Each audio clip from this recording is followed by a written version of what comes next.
Hello everyone, welcome to the market outlook of the week. This Monday morning at around about 9:30, 9:45 a.m. A sea of red across the board led by Bank Nifty because of a huge disappointment that we saw in three banks. Over the weekend on Saturday, we had numbers from ICICI Bank, HDFC Bank, Axis Bank, Kotak Mahindra Bank, and Yes Bank.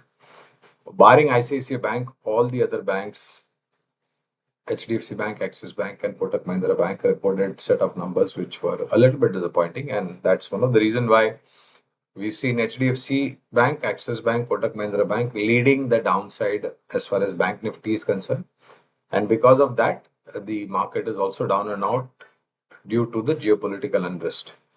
Before I go any further, friends, let me give you certain levels on Nifty Spot, India VIX, Rupee Dollar, and crude oil.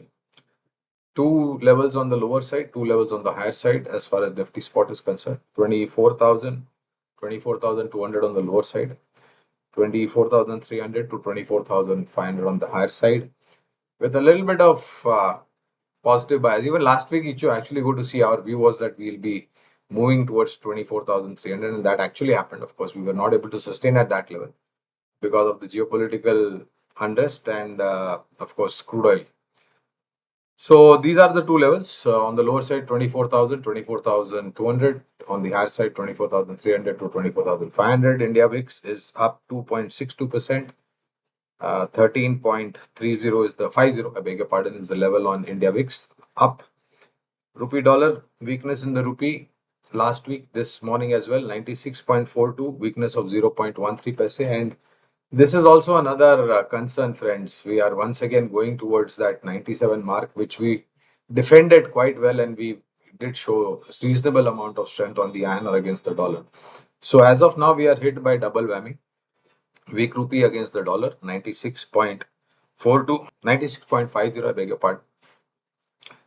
Weakness of 0.13 paise. And on the other side, because of the threat by Iran, not only the blockage of Strait of Hormuz, but they also made a statement last week that they will also try to disturb the Red Sea transport of vessels, and that's one of the reasons why we've seen such a huge spike up. But I don't think we'll cross over to $110 very easily, and the reason being that from August onwards, Saudi Arabia is going to offer $11 discount to Asian countries for their energy requirement if they outsource from Saudi Aramco. OPEC Plus is going to up the production. So let's hope that the crude oil prices after the initial boil, once we step into the month of August and all these triggers start trickling in, you will see lower levels. So that's the view. Brent, $90.50 to a barrel, and NYMEX is about $84.35 to a barrel. Upward move and likely to possibly have a little bit of more upward reaction. But on the markets, friends, I think Friday we had set of numbers from Reliance which were in line. And Saturday, disappointment from HDFC Bank, Axis Bank, Kotak Bank. Outstanding numbers by ICICI Bank, and I think that is one place where people want to hide, and that's one particular private sector bank which is holding itself out in the green when I saw a little bit a while back, and I think there should be buying interest coming in ICICI Bank with the numbers that they've delivered.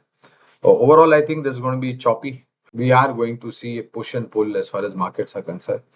But if we give a break below 24,000, then of course 23,800 is going to be the next destination on the lower side. So, and we'll be watching out for earnings not only this week but also in the coming week. So that's something that will possibly, there'll be a trigger in the market in terms of earnings. And if earnings are going to, bail us out in this kind of a choppy environment, then we can expect a little bit of stability. Monsoon again picking up is what the Met Department has mentioned. Of course, in some parts of India, the northern part of India and northeast part of India has seen very heavy downpour with some landslides and casualties reported. But hope that the distribution pattern picks up for the monsoon as we go into the season.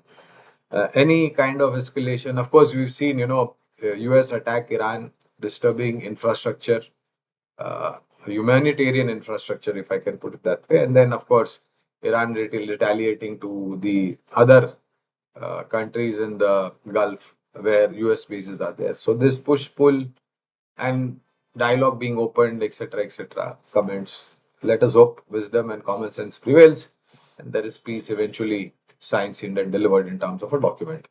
So it's going to be choppy, volatile, but in this kind of a choppy wallet, we give you investment ideas, friends. Two of them, as always, we have come out with two different ones. One is from the healthcare, children healthcare, to be more specific.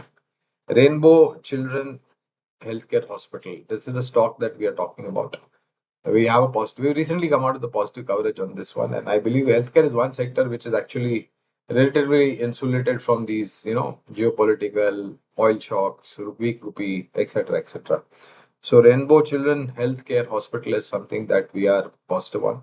The second one is from the cap goods engineering space with a little bit of optimistic view that whatever is happening in the Middle East needs to be rebuilt as and when the pipes of peace are smoked and there is a document signed, sealed, and delivered. So Siemens is the stock that we are positive on. Decent set of numbers, decent set of order book, great track record in terms of management and proven credibility. These two are long-term investment ideas, and of course, that disclosure has to be put in place that these recommendations that I'm sharing with you, they are part of our fundamental research team recommendation from a long-term point of view. Our company Geojit or myself, we do not have any kind of personal investments, no financial interest, no conflict of interest, but we share similar investment ideas with our clients. They might have their investment interest. So this is not BTST 3 months, 6 months, 4 months. This is long term by default, needs 1.5 year plus kind of time horizon. Thank you very much for your patience hearing. I'll see you again next week. Till then, take care of yourself. Bye bye.